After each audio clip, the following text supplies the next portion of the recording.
ಪಾಕಿಸ್ತಾನಕ್ಕೆ ಈ ದಮ್ ಎಲ್ಲಿಂದ ಬಂತು ಅನ್ನೋಂಥದ್ದು ಈಗ ಗೊತ್ತಾಗ್ತಾ ಇರೋಂಥದ್ದು ಪಾಕಿಸ್ತಾನದ ವಿದೇಶಾಂಗ ಸಚಿವ ನೀಡಿರ್ತಕ್ಕಂತಹ ಒಂದು ಮಾಹಿತಿಯ ಮೂಲಕವಾಗಿ. ಯಾಕಂದರೆ ಕದನ ವಿರಾಮದ ಉಲ್ಲಂಘನೆಯನ್ನು ಪದೇ ಪದೇ ಪಾಕಿಸ್ತಾನ ಮಾಡ್ತಾ ಇರುವಂಥದ್ದಕ್ಕೆ ಕಾರಣದಲ್ಲಿ ಯಾವುದು ಅನ್ನುವಂಥದ್ದು ಈಗ ಗೋಚರಿಸ್ತಾ ಇದೆ. ಭಾರತ ಮತ್ತು ಪಾಕಿಸ್ತಾನದ ನಡುವಿನ ಸಂಘರ್ಷದ ಸ್ಥಿತಿಯ ಸಂದರ್ಭದಲ್ಲಿನೇ ಚೀನಾದಿಂದ ಬಹಳ ದೊಡ್ಡದಾದಂತಹ ಒಂದು ಅಂಶ, ಅದರ ನಿಲುವು ಈಗ ಪಾಕಿಸ್ತಾನದ ಪರವಾಗಿ ವ್ಯಕ್ತವಾಗಿರುವಂಥದ್ದು. ಪಾಕಿಸ್ತಾನವನ್ನು ತನ್ನ ಎಲ್ಲ ಸಂದರ್ಭಗಳ ಸ್ನೇಹಿತ ಅಂತೇಳಿ ಪಾಕಿಸ್ತಾನವನ್ನು ಚೀನಾ ಪರಿಗಣಿಸಿದೆ.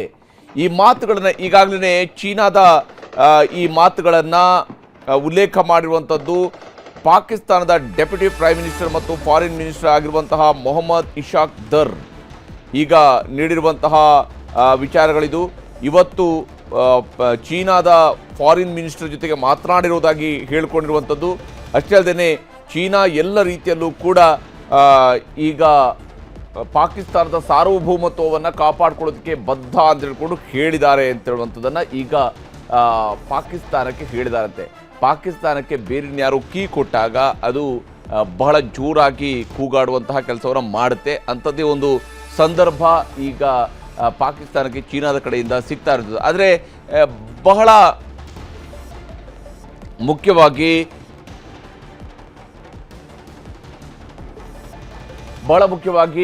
ಪಾಕಿಸ್ತಾನದ ಇಂತಹ ಕೃತ್ಯಗಳ ಹಿಂದೆ ವಿಶೇಷವಾಗಿ ಚೀನಾ ನಿರಂತರವಾಗಿ ಇದ್ದೇ ಇತ್ತು ಅನ್ನುವಂಥದ್ದನ್ನು ಭಾರತ ಮೊದಲಿಂದಲೂ ಕೂಡ ಹೇಳ್ತಾ ಇತ್ತು. ಅದು ಈಗ ಮತ್ತೆ ಸಾಬೀತಾಗಿದೆ.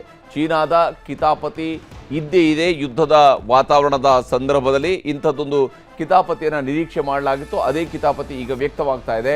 ಚೀನಾ ಕೂಡ ಈ ಹಂತದಲ್ಲಿ ಪಾಕಿಸ್ತಾನದ ಸಾರ್ವಭೌಮತ್ವ, ಅದರ ಸ್ವಾತಂತ್ರ್ಯ ಮತ್ತು ಅದರ ಭೂಪ್ರದೇಶದ ವಿಚಾರಗಳಲ್ಲೂ ಕೂಡ ತನ್ನ ಬೆಂಬಲ ಇರುತ್ತೆ ಅನ್ನುವಂತಹ ಮಾತುಗಳನ್ನು ಚೀನಾ ಪಾಕಿಸ್ತಾನಕ್ಕೆ ಅಶ್ಯೂರೆನ್ಸ್ ಮಾಡಿರುವಂಥದ್ದು.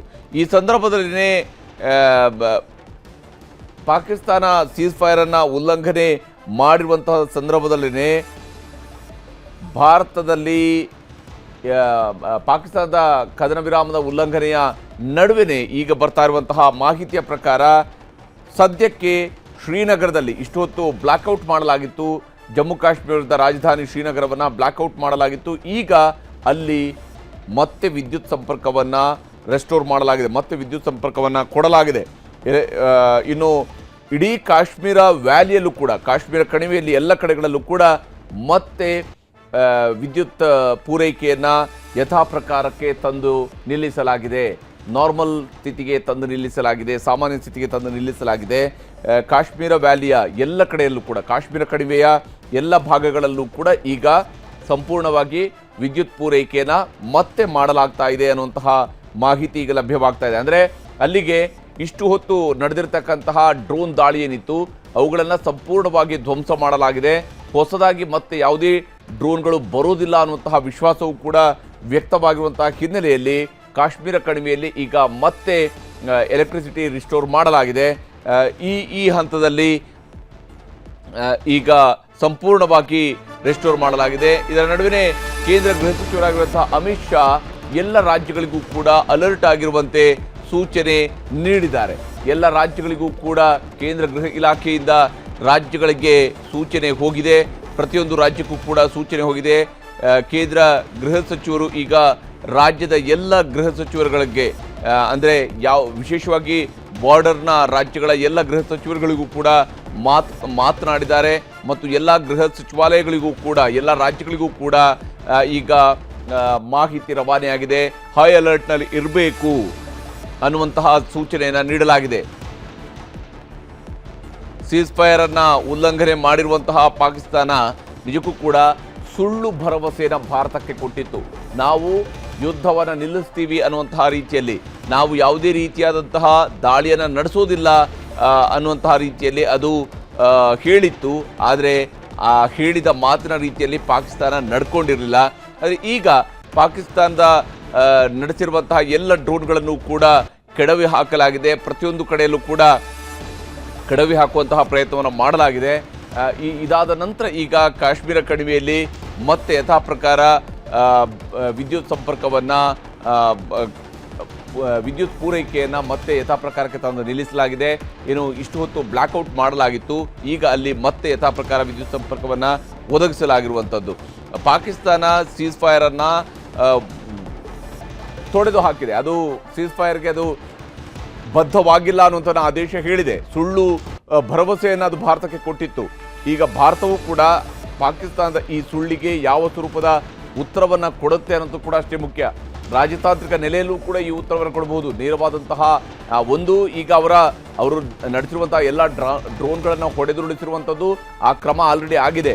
ಹಾಗೆಯೇ ಎಲ್ಲಿ ಗಡಿ ಭಾಗದಲ್ಲಿ ಫೈರಿಂಗ್ ಮಾಡಿದ್ರು, ಶೆಲ್ ದಾಳಿಯನ್ನು ನಡೆಸಿದ್ರು, ಅವೆಲ್ಲವನ್ನು ಕೂಡ ಧ್ವಂಸ ಮಾಡುವಂತಹ ಕೆಲಸವನ್ನು ಮತ್ತು ಅದಕ್ಕೆ ಪ್ರತ್ಯುತ್ತರವನ್ನು ಕೊಡುವಂತಹ ಕೆಲಸವನ್ನು ಭಾರತ ಮಾಡಿದೆ. ಇಷ್ಟಾದರೂ ಕೂಡ ಸದ್ಯಕ್ಕೆ ಕಾಶ್ಮೀರದ ಕಣಿವೆಯಲ್ಲಿ ನಡೀತಾ ಇರುವಂತಹ ಬೆಳವಣಿಗೆಗಳನ್ನು ನೋಡ್ತಾ ಇರುವಾಗ ಪಾಕಿಸ್ತಾನದಕ್ಕೆ ಯಾವ ಸ್ವರೂಪದಲ್ಲಿ ಭಾರತ ಉತ್ತರ ಕೊಡುತ್ತೆ ಅನ್ನೋದು ಕೂಡ ನೋಡಬೇಕು. ಈಗಿರುವಂತಹ ಮಾಹಿತಿಯ ಪ್ರಕಾರ, ಸದ್ಯಕ್ಕೆ ಸಿಕ್ಕಿರುವಂತಹ ಮಾಹಿತಿಯ ಪ್ರಕಾರ ಭಾರತ ಮತ್ತು ಪಾಕಿಸ್ತಾನದ DGMOಗಳ ನಡುವೆ ಮತ್ತೆ ಮಾತುಕತೆ ನಡೆದಿದೆ. ಈಗ ಸಿಗ್ತಾ ಇರುವಂತಹ ಕೇಂದ್ರ ಸರ್ಕಾರದ ಮೂಲಗಳ ಪ್ರಕಾರವಾಗಿ, ಸೇನೆಯ ಮೂಲಗಳ ಪ್ರಕಾರವಾಗಿ ಭಾರತ ಮತ್ತು ಪಾಕಿಸ್ತಾನಗಳ DGMOಗಳ ನಡುವೆ ಈಗ ಮಾತುಕತೆ, ಮತ್ತೊಂದು ಸುತ್ತಿನ ಮಾತುಕತೆಯು ಕೂಡ ನಡೆದಿದೆ. ಯಾಕೆಂದರೆ ಪಾಕಿಸ್ತಾನದ ಕಡೆಯಿಂದ ನಡೆದಿರುವಂತಹ ಒಂದು ದಾಳಿಯ ಬಗ್ಗೆ, ಅದು ನಡೆಸಿರುವಂತಹ ಏನು ಸೀಸ್ ಫೈರ್ ಅನ್ನು ಅದು ಉಲ್ಲಂಘನೆ ಮಾಡಿತ್ತು, ಏನು ನೋ ಫೈರಿಂಗ್ ಅನ್ನುವಂತಹ ತೀರ್ಮಾನಕ್ಕೇನು ಭಾರತ ಬಂದಿತ್ತು ಮತ್ತು ಅದನ್ನು ಪಾಕಿಸ್ತಾನ ಕೂಡ ಒಪ್ಕೊಂಡಿತ್ತು. ಅದರ ಉಲ್ಲಂಘನೆ ಮಾಡಿರೋದ್ರ ವಿಚಾರದ ನಡುವೆನೇ ಈಗ ಭಾರತ ಮತ್ತು ಪಾಕಿಸ್ತಾನಗಳ DGMOಗಳು ಮಾತುಕತೆಯನ್ನು ನಡೆಸಿದ್ದಾರೆ. ಎರಡೂ ಕಡೆಯ DGMಗಳ ನಡುವೆ ಮಾತುಕತೆ ಆಗಿದೆ ಅನ್ನುವಂತಹ ಮಾಹಿತಿ ಈಗ ಲಭ್ಯವಾಗ್ತಾ ಇದೆ. ಅಲ್ಲಿಗೆ ಮುಂದಿನ ಕ್ರಮಗಳ ಬಗ್ಗೆ, ಅಂದರೆ ಬಹುತೇಕ ಈ ಮಾತುಕತೆ ಆಗಿರುವಂಥದ್ದು ಮಧ್ಯಾಹ್ನ 3:45 ಅನ್ನುವಂಥದ್ದು.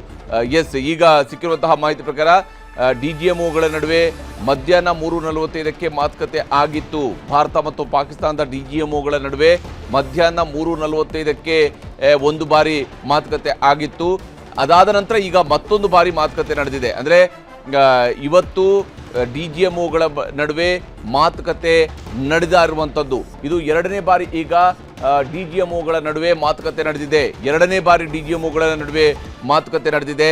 ಮಧ್ಯಾಹ್ನ 3:45 ಮೊದಲಿಗೆ DGMOಗಳ ನಡುವೆ ಮಾತುಕತೆ ನಡೆದಿತ್ತು. ಆ ಸಂದರ್ಭದಲ್ಲಿನೇ ಪಾಕಿಸ್ತಾನದ DGMO ಸದ್ಯಕ್ಕೆ ನೀವು ಕೊಟ್ಟಿರುವಂಥ ಹೊಡೆತ ಸಾಕು, ನಿಲ್ಲಿಸಿ ಅನ್ನುವಂತಹ ವಿನಂತಿಯನ್ನು ಮಾಡಿರುವಂಥದ್ದು. ಇನ್ನೊಂದು ಸ್ವಲ್ಪ ಹೊತ್ತಿನಲ್ಲಿ ವಿದೇಶಾಂಗ ಇಲಾಖೆಯಿಂದ ಸುದ್ದಿಗೋಷ್ಠಿ ಕೂಡ ನಡೆಯೋದಿದೆ. ಇನ್ನೊಂದು ಸ್ವಲ್ಪ ಹೊತ್ತಿನಲ್ಲಿ ವಿದೇಶಾಂಗ ಸಚಿವಾಲಯದಿಂದ ಮಾಹಿತಿಯನ್ನು ನೀಡಲಾಗುತ್ತೆ. ಮತ್ತೆ ಮಾತುಕತೆಗೆ ಪಾಕಿಸ್ತಾನ DGMO, ಭಾರತದ DGMO ಜೊತೆಗೆ ಮಾತನಾಡಿದ್ದಾರೆ.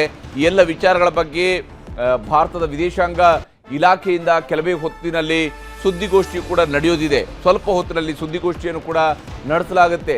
ರಾತ್ರಿ ನಡೆದಿರತಕ್ಕಂತಹ ದಾಳಿಯ ವಿಚಾರಕ್ಕೆ ಸಂಬಂಧಪಟ್ಟಂತೆಯೇ ಇಲ್ಲಿ ಮಾಹಿತಿಯನ್ನು ವಿನಿಮಯ ಮಾಡಿಕೊಳ್ಳಲಾಗುತ್ತಾ, ಯಾವ ವಿಷಯಗಳನ್ನು ಹೇಳಲಾಗುತ್ತೆ ಅನ್ನೋದು ಕೂಡ ನೋಡಬೇಕಿದೆ. ಸದ್ಯದ ಪರಿಸ್ಥಿತಿಯ ಬಗ್ಗೆ ವಿದೇಶಾಂಗ ಇಲಾಖೆ ತನ್ನ ನಿಲುವನ್ನು, ತನ್ನ ಘೋಷಣೆಯನ್ನು, ತನ್ನ ಈ ಇಡೀ ವಿಚಾರಗಳ ಬಗ್ಗೆ ಸ್ಪಷ್ಟನೆಯನ್ನು ನೀಡುತ್ತೆ.